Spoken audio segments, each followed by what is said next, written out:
Welcome to February. I have a shopping problem. Also, I can do.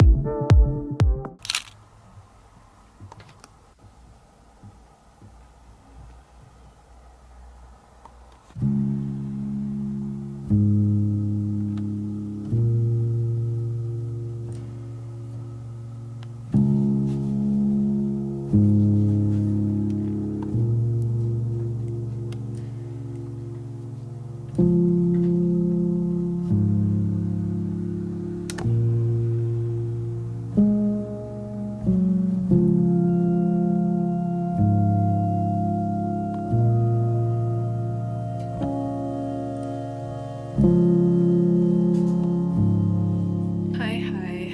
Welcome back to our usual filming spot. I'm getting ready. It's finally February. I'm very much looking forward to Chinese New Year because we've all heard about the Year of the Horse and all of the good things to come, and I think that starts February 17th.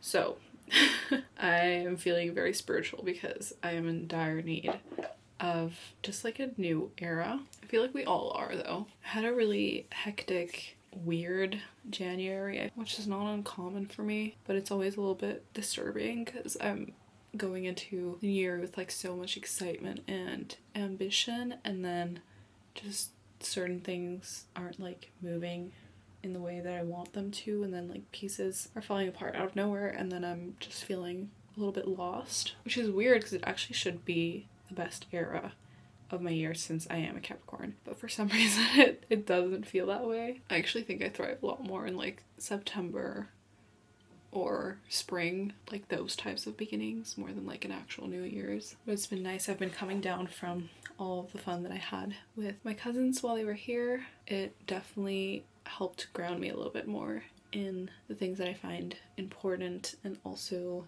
reminded me of my love for the city as well. So I'm excited to go out today. My hair dried straight today for some reason. But anyways, I want to hit a couple vintage shops today. I've been on a very big shopping kick, which is not good. I really should force myself to do a no buy soon, but I'm also like working on my bedroom and like making it a little bit more specific to like my needs and also my taste. So I've been investing a lot in new pieces for my bedroom. I don't even know if I showed you guys the nightstand that I got for my birthday, but you're actually standing on it right now. It's this gorgeous like terracotta orange, like brick orange color. It's a handmade piece that I got from one of my favorite stores in Paris ever. And then my dad brought me this lamp from the Netherlands, and then I recently purchased some curtains, burgundy linen curtains,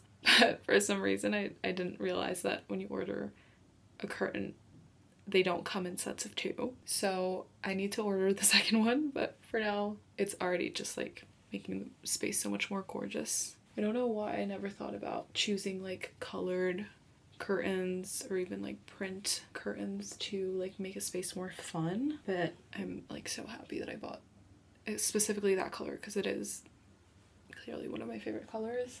I obviously still have a little bit of organizing to do.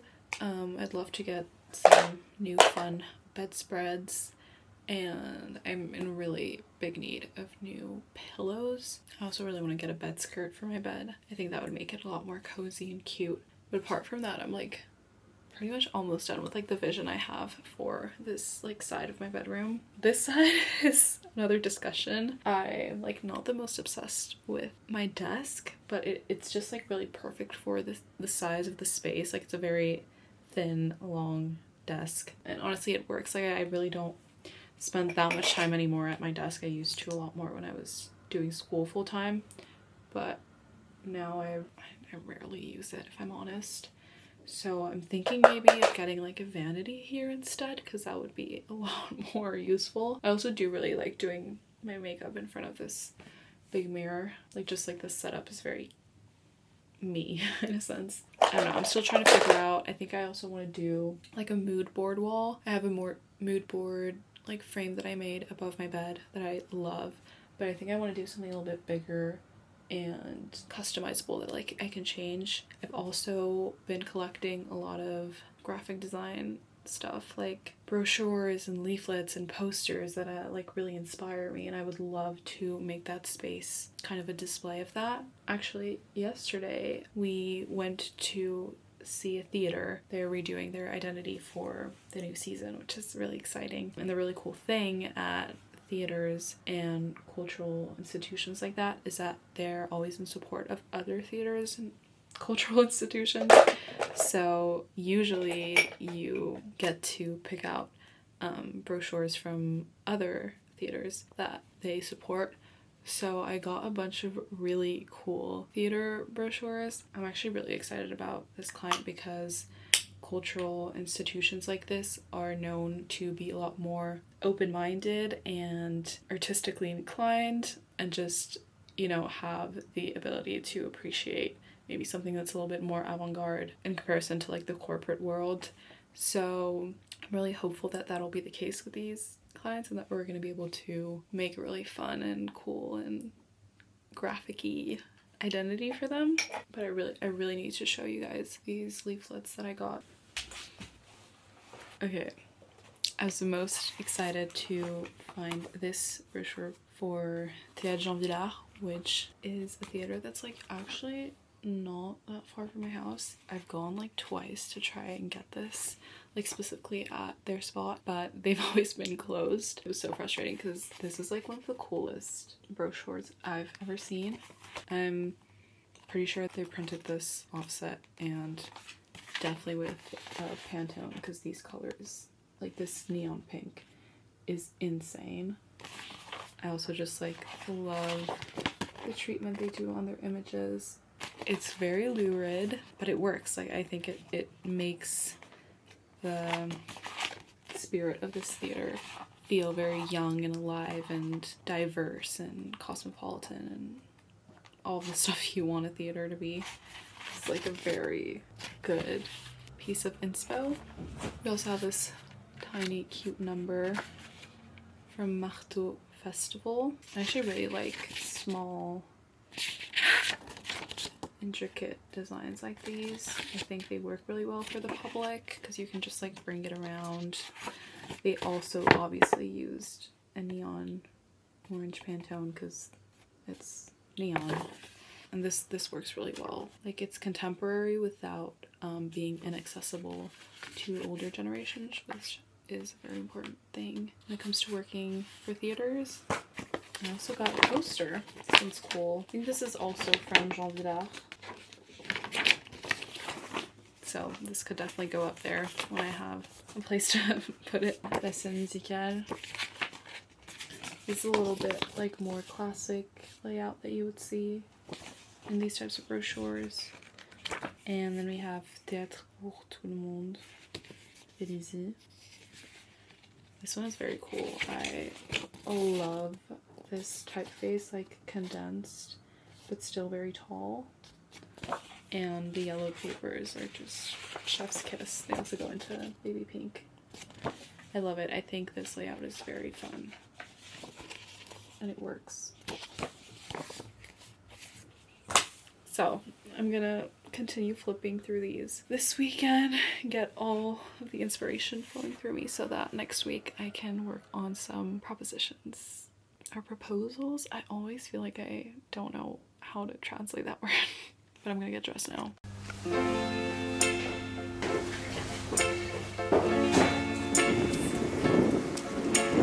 Hi guys! Welcome to February! We are gonna go eat some onigiris, vintage shop, and bop around Paris, which are probably my three favorite things. So, with Gabe's. with Gabe's, my other Okay. yeah. I thought that was your favorite thing. And the sun is out! Yeah.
Okay guys, I made it to the park. It's literally like crowd city here. There's so many people. And honestly, I get it. It's just like such a lovely day. Like it's actually warm out, which hasn't happened in months because it's been winter. But today definitely feels more like spring. But yeah, I had to find kind of like a quieter spot to sit because there's so many kids outside playing. I needed a little bit more peace and quiet because I wanted to talk about the book that I just finished reading. Yeah, I finished reading Naufrage by Vincent Delacroix, more famously known as Small Boat. If you guys follow kind of like book talk or the book world, you know that Small Boat won the Booker Prize for 2025.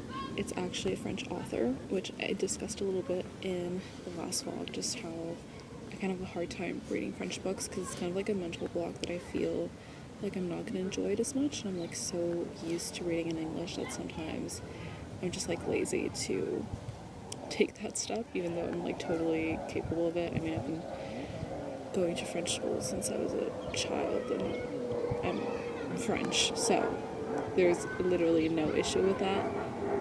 I just feel like the experience is a little bit different, but I actually started reading Small Boat last year in English, and I really didn't hook onto it at all. I also felt like in a lot of the reviews, people were saying the whole story, so I was like, I don't really know what the point is to read, what the point is of reading the book when I feel like I already know basically what the whole book's about. And it's true, like, to review this book, and the synopsis is like very simple.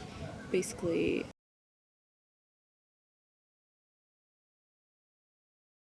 I actually wrote my thoughts down while I was reading the book because I was just like so much going on in my mind. So I have them on my little Notion. But my first note is that I was actually shocked that people enjoyed reading this book in English. And I feel like that's why I didn't connect to it in English, because once I started reading it in French, it like completely clicked in my brain that this book is inherently French. Basically, this woman kind of has this lack of empathy and a very clear separation of work from personal life and just from the self. And to me, those two things are inherently French. When I was reading it in English, it was kind of hard for me to picture this woman, like imagine her, but when I read her in English, it was someone that I already met. And at the beginning of the book kind of like explores the debate of the usefulness of empathy for this type of job. And obviously her point of view is that she shouldn't use empathy for this job, that it would make the job dangerous for her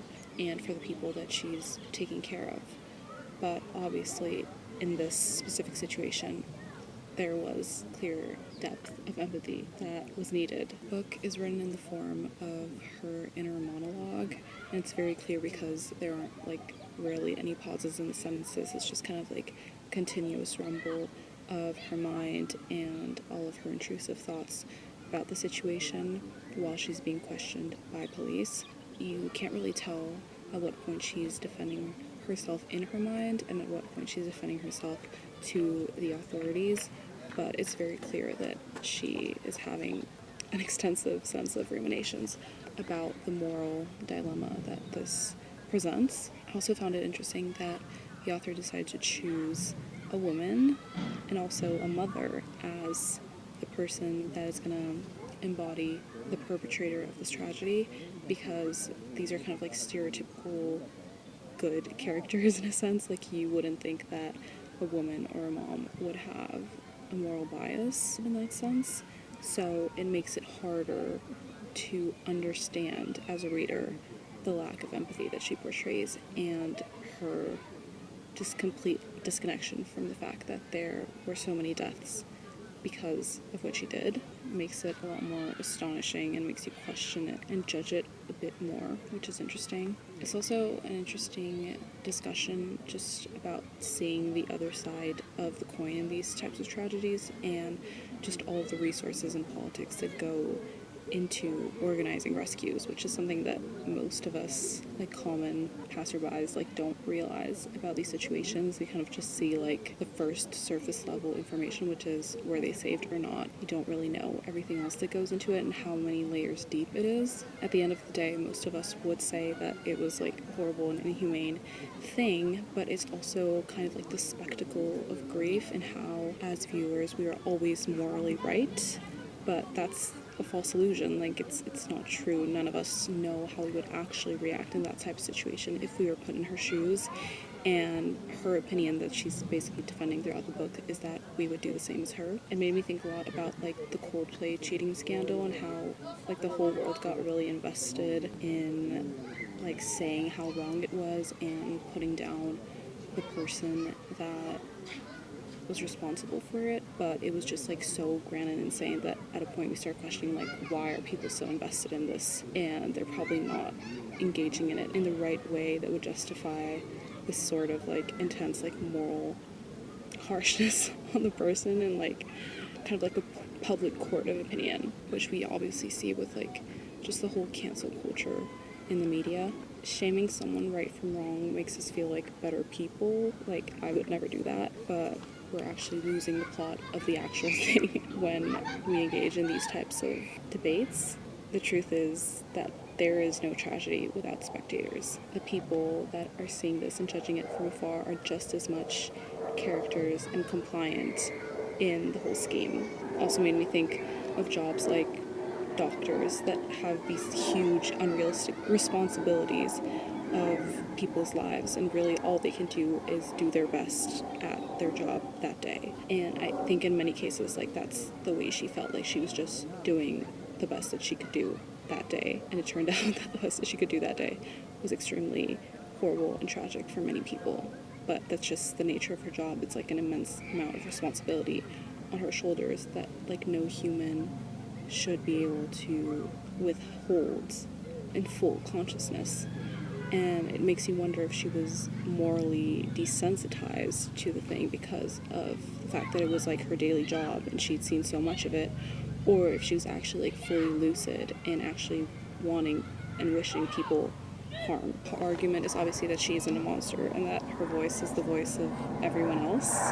And I think that's why people and the person that is interviewing her is like so appalled, because they can't accept that they would do something like that. You can't even imagine that you would have this type of like heartlessness. And that's why she's being judged so harshly by the media and by the authorities. The second and the third part are a little bit different. You kind of get a different glance and get a little bit more information about the background of her life, and it helps you understand a little bit more of her moral weakness and where it comes from. I'm not going to spoil the ending, obviously, but it definitely left me a little bit speechless. And I think what I took from it at the end of the book was obviously like the obvious tragedy is the migrants that died because of this situation, but there's also a second tragedy that you sort of realize throughout the book, and it's how disconnected she is from reality because of her trauma and because of her job, and basically what it leads to.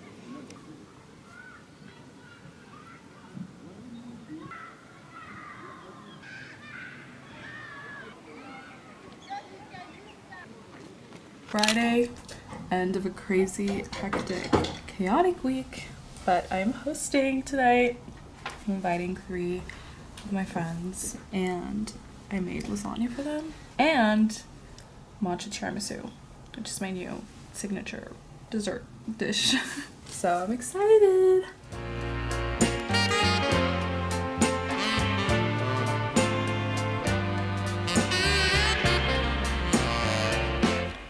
I have like the craziest under eyes or something. Okay. Anyways, 7:24. I'm getting ready for my second formation. How do we call that? Training day at one of our printing facilities that's outside of Paris. The last one I went to was last Thursday, and actually some of my colleagues drove me there, which was perfect. But this time I'm going on my own, so I am gonna have to take a bunch of trains to get there, which is fine. I figured out the trajectory, and then someone's gonna go pick me up there. I'm supposed to be spending the whole day there, but I'm not sure how long this training is actually gonna last, so maybe I'll be able to leave a bit early so that I don't get home too late. I also have a colleague's going away party, so I would have to go back into Paris for that at some point later this evening.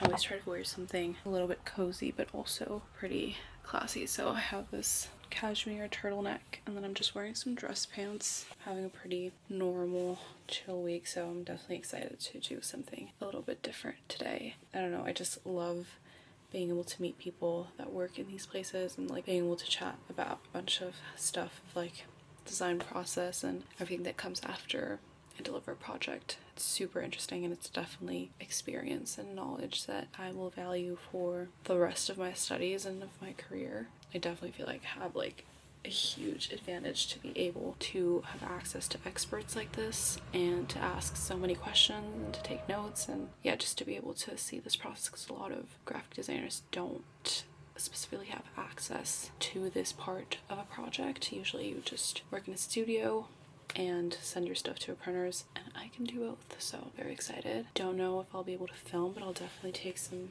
sneaky pictures. Last time I honestly loved it because they just have the coolest, I want to say vintage, but I don't know if that's the proper term, machines. They just look from like another dimension, and they do the coolest stuff and in ways that I couldn't even picture in my head. Technology is amazing and definitely impressive. I'm just so excited to dive more into that today.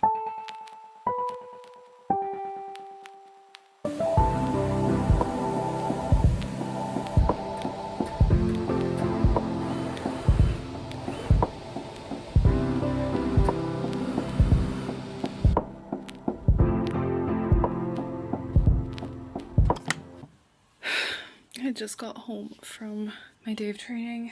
I'm exhausted. I've been freezing cold all day. That was like definitely not the fucking outfit to wear, but whatever. I need to rally. It was a tiny bit repetitive just because there's only like so much you can learn, but it was really impressive to see all of those huge machines and the way they cut the paper. Like this machine that basically tracks the size of the slab and then just like cuts it off really fast. That like kind of took me by surprise. I'm out. I'm out. I'm out. I'm out.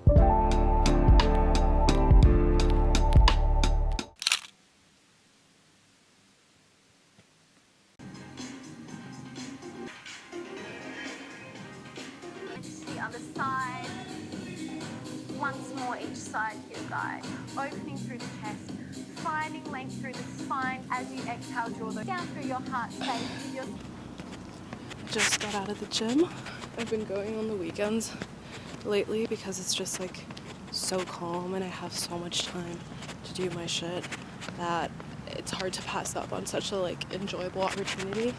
And also it helps like structure my weekends a little bit better, because sometimes when I don't have like specific plans, I'll just like rot all day at home, and that does good to literally no one. I'm so happy to be back on my gym grind. It was something that I was trying so hard to get back into right off in January, but I got sick a couple times and that always kind of like kicks me out of it. But I've been going consistently now, literally every day, which sounds insane, but it's because I am.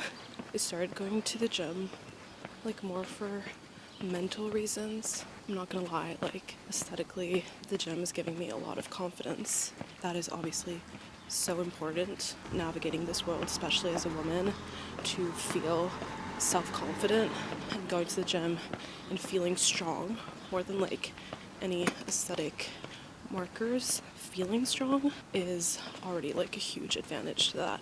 So I've just developed a bit of an obsession, especially because I've just noticed how much it helps my mental well-being. I feel a lot more centered and in control when I go to the gym in the morning, and throughout the day that like feeling lasts. And I've noticed that on days when I'm just feeling a little bit out of it or annoyed or frustrated or a little bit pessimistic or especially anxious, which is the main thing that I'm battling day to day, it's usually on days that I haven't gone to the gym. So if you take anything from this video, the gym will change your life.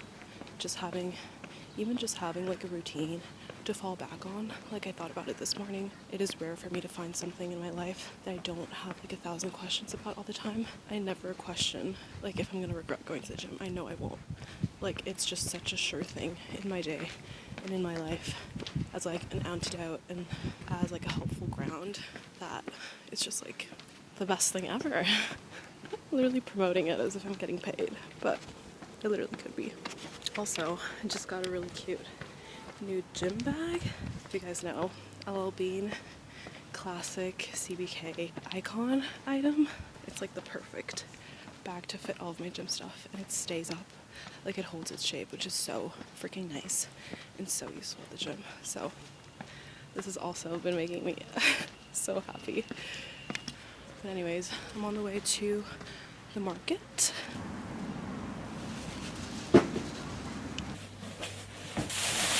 Had a tiny market haul for you guys. Carrots, 2 onions because I'm gonna make refried beans today. This batch of broccoli because it just looked absolutely lovely. I've been going to the market on Sundays because I found this like tiny market, and it's like severely reduced my decision fatigue because there is like one single vendor for each category. So 1 fruits and veggies, fish seller, butcher, and cheese.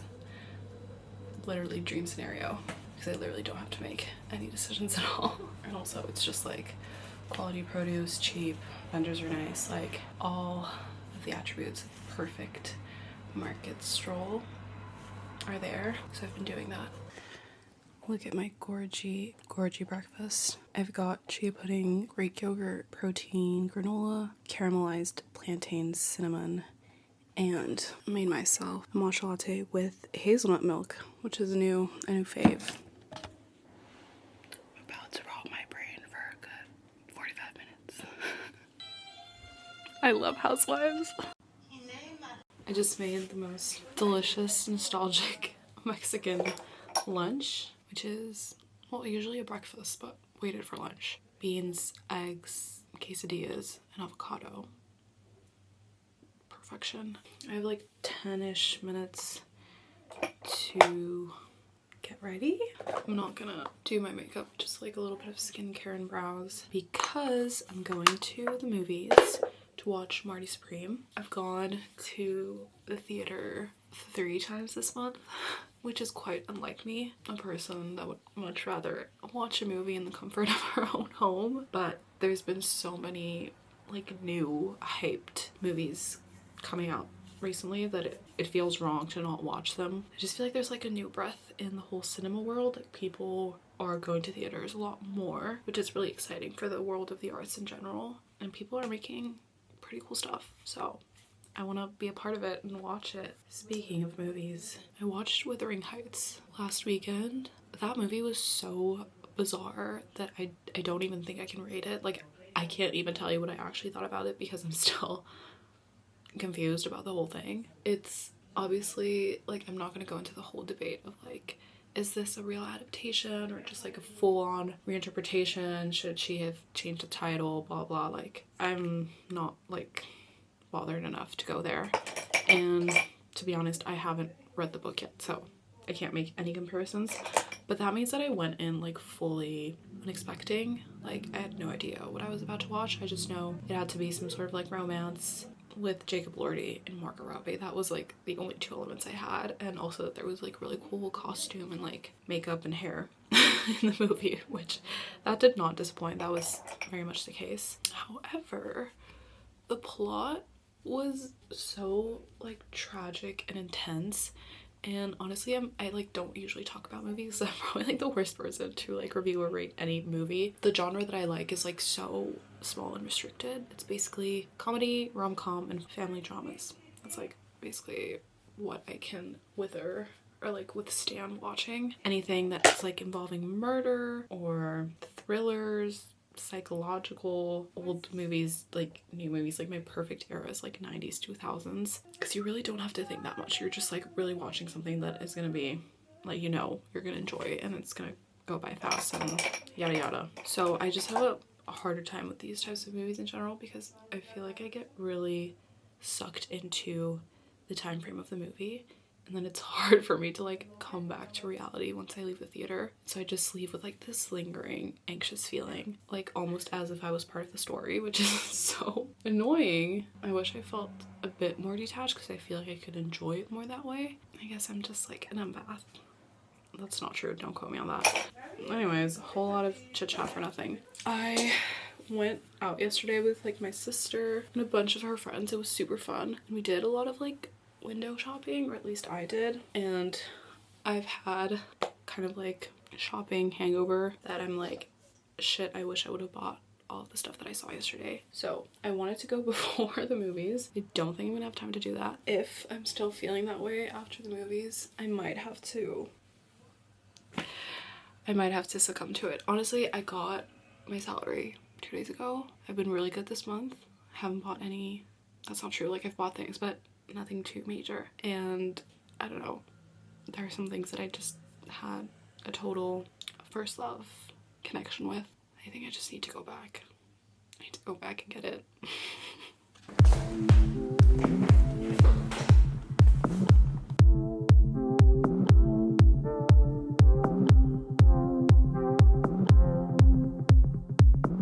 Guys, look at my cutie hat that I just got.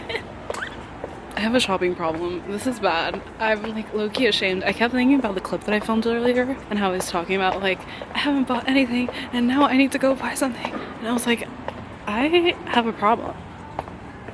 But it's such a cute problem though, like I'm obsessed with this. You know what really convinced me? This morning I watched Kendall Jenner's closet tour. She was raving about like this hat, but the one from the row, which is not in my budget.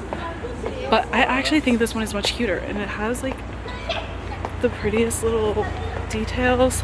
And I was supposed to buy the black one, and then I went in, I tried this one, and it just like sparked my face right up. Like it just made me look very lively and happy. So I got this one instead. And I'm so freaking happy I did. I've been basically raw dogging winter, like no beanie, no hat. Further I went was like wearing a cap, but that's just like not protective enough. And of course, now that winter's over, like I get the perfect hat. Isn't that just life though? Anyways, enough chatter about incredible fashion sense.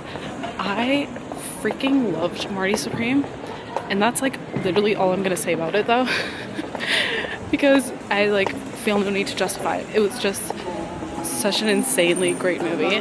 So different to what I was expecting. I wasn't expecting anything really. I was just like, people say this is amazing. I don't really know what this is about. The only obvious detail I had was that it was about like a guy who does ping pong, but new parts of the plot were just like swerving every 5 minutes at my face, and I was like, whoa, didn't expect that, didn't expect that, didn't expect that. Loved Timothée Chalamet's performance in it. I'm not his biggest fan, so this was like a hard way to wow me, but fucking wowed me. Loved Gwyneth Paltrow in this. She was amazing. I freaking love her. Odessa Zion is like always great. It was just like the perfect cast for a really great movie, and I enjoyed it so much. Like, and I was laughing so much. Like the dialogue is just insanely funny. They talk so much shit, but it's like good shit. Like it's like really funny comebacks, and I love like a quick-paced, witty comeback, and it was like full of that. So I was just having a grand old time, laughing my little butt off. I probably annoyed the whole freaking theater, but anyways, I'm going home. Tomorrow's the 1st of March. So that's the end of this vlog. I'll see you guys in the next monthly recap. Love you!